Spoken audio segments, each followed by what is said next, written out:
but a scalar quantity has only magnitude. ठीक है. Next question है उसका, describe what happened to the velocity of the motorcyclist as she travel along the bend at the constant speed. अगर constant speed से move करेगा इसका मतलब क्या है जी, बताइए. मतलब एक्सेलरेट नहीं हो रहा है ना, वो स्पीड कांस्टेंट है ना उसका. So there is an acceleration change in velocity. अगर बेंट हो रहा है, ऐसे बेंट ना, तो उसका क्या होता है, अगर सर्कुलर पाथ में कोई मूव करता है तो हर एक पॉइंट पे उसका डायरेक्शन चेंज होता है. तो लिख सकते हैं velocity changes as direction changes, as direction changes in circular path, in circular path. बराबर है.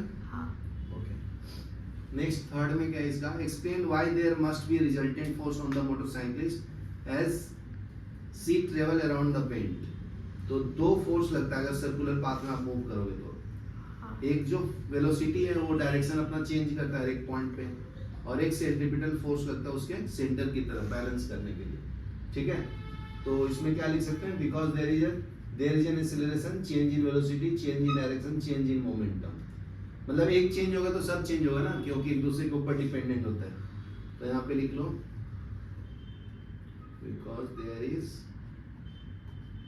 N change in acceleration. There is an acceleration भी लिख सकते हैं. एक्सेलरेशन का मतलब ही होता है चेंज होना. Change in velocity,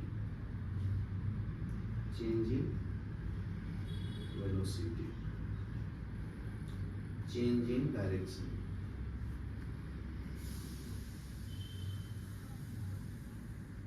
direction, change in momentum, change in momentum. ठीक है. And motorcycle accelerate, change in momentum. तो इसका मतलब क्या लिख सकता हूँ, force is directly proportional to acceleration. मतलब फोर्स भी चेंज हो रहा है ना, एक्सेलरेशन चेंज हो रहा है. तो चलो यहां तक लिख लो, फिर थर्ड सॉल्व करेंगे. चलो अभी थर्ड क्वेश्चन करेंगे. Rubber balloon is inflated with helium. ठीक है.